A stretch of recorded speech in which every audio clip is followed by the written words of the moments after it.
কুমিল্লার বুড়িচং এবং ব্রাহ্মণপাড়ার দুর্গত মানুষের কাছে পৌঁছানো খুব কষ্টসাধ্য, যার কারণে ঢাকা সহ বিভিন্ন জায়গা থেকে যারা ত্রাণ নিয়ে আসছেন তারা অনেক কষ্ট করে খাবারগুলো এবং অন্যান্য যে সামগ্রীগুলো আছে সেগুলো পৌঁছে দেওয়ার চেষ্টা করছেন।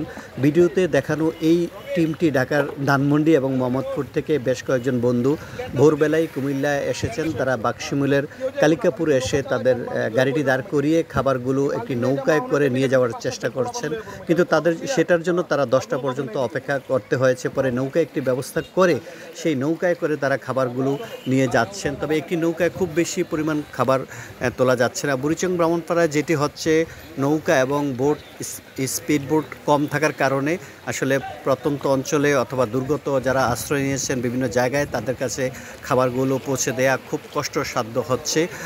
এছাড়া আসলে অনেকেই যেহেতু আশ্রয় কেন্দ্রে আছেন সেখানেও খাবারগুলো পৌঁছে দেওয়া হচ্ছে। আমরা বুড়িচংয়ের বেশ কয়েকটি জায়গায় ঘুরে যেটি দেখলাম সেটি আপনাদেরকে একটু এই ভিডিওর মাধ্যমে জানানোর চেষ্টা করছি। আমরা ধানমন্ডি থেকে আসছি, প্রায় 10-12 জন আসছি। আমরা প্রায় 800 জনের মতন খাবার নিয়ে আসছি, যে টুকপারি করতেছি।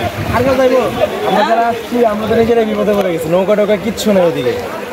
অনেক ম্যানেজ করে যে একটা পাই না, মধ্যে অনেকজন মারা যাচ্ছে। এই অবস্থার মধ্যে কেউ তো বাসায় বসে থাকবে না। আমরাও ভাবলাম ফ্রেন্ডরা যারা আছে সবাই মিলে টাকা ইনভেস্ট করে কিছু একটা উঠে দেন আমরা নিজের উদ্যোগ, প্রতিষ্ঠান না কোনো কিছু না, আমরা ফ্রেন্ডরা মিলে আসছি। আসলে বুড়িচং ব্রাহ্মণপাড়া যাওয়ার যে সড়কগুলো আছে সেই সব সড়কগুলোতে পানি থাকার কারণেই সমস্যা হচ্ছে যানবাহন যেতে। আর যারা দূর থেকে আসছেন তারা আসলে সবগুলো রাস্তা চিনতেও পারছেন না, যার কারণে বিপাকে পড়ছেন অনেকে। আমরা সকাল থেকে বেশ কয়েকটি জায়গা ঘুরেছি, সব জায়গায় দেখতে পেলাম যে আসলে তারা রাস্তা না চেনার কারণে মাল নিয়ে আসার পরে রাস্তার উপরে গাড়ি দাঁড় করিয়ে তারপর অপেক্ষা করছেন। আর বিশেষ করে স্থানীয়ভাবে আমরা স্বেচ্ছাসেবী দল অথবা স্থানীয় যুবকদের একটু কম দেখেছি যারা তাদের সহযোগিতা করতে পারেন। আর যেহেতু তারা একেবারে নতুন এলাকায়, তারা কিন্তু কোন জায়গায় যাবেন, কিভাবে খাবারগুলো পৌঁছে দিবেন সেটি তারা জানেন না। ফেসবুক এবং বিভিন্ন মাধ্যমে জানার পরে আসার পরেও তারা বিপাকে পড়ছেন। আসলে সবাই ব্যস্ততা, তাদের পরিবার পরিজন নিয়েও যারা স্থানীয় আছেন, যার কারণে হয়তো তারাও সময় দিতে পারছেন না। তবে আমরা সবাই আশা করব যে একটি ব্যাপার আমরা খেয়াল করছি যে যদি আশ্রয় কেন্দ্রগুলোতে খাবার নিয়ে রাখা হয় তাহলে সেখান থেকে হয়তো বিভিন্ন জায়গায় পৌঁছে দেওয়া যাবে। এই যে একটি নৌকা এনে নামানো হয়েছে সেটা প্রায় 2 থেকে আড়াই ঘন্টা অপেক্ষা করার পরেই এই নৌকাটি পাওয়া গেছে এবং এই নৌকাটি দিয়ে তারা খাবার পৌঁছে দেওয়ার চেষ্টা করছেন। যে দলটি ঢাকা থেকে এসেছেন, যাদের সাথে আমরা কথা হয়েছে তারা ধানমন্ডি এবং মোহাম্মদপুর থেকে আসলেন।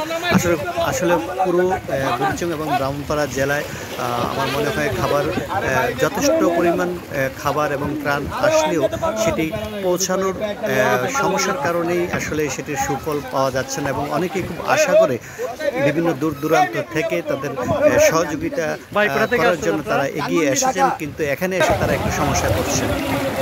বুড়িচং যাবার রয়েছে নৌকা, বলেন তো একটু। নৌকা 6টা থেকে নৌকা উঠতেছে, আমরা এখানে এসে পৌঁছেছি 4টার দিকে।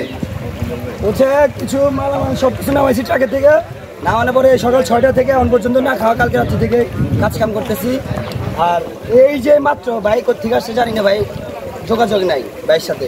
মাত্র আসছে, জিজ্ঞেস করলাম নৌকার মালিক নেই, এখন উনি বলতেছে উনি মালিক, যেহেতু ট্রাক উনি ছিল। ওনারে বললাম বইলা অনুরোধ করে জিনিসটা নিলাম। আপনারা কি কি খাবার নিয়ে আসছেন? ওষুধ বলেন, জামা কাপড় বলেন, তারপরে খাবার দাবার যা লাগে, শুকনো আইটেম যা লাগে। এখন তো গ্যাস নাই, যেটা বিপরীত, ওটাই তো চিন্তা করতে হবে আমাদের।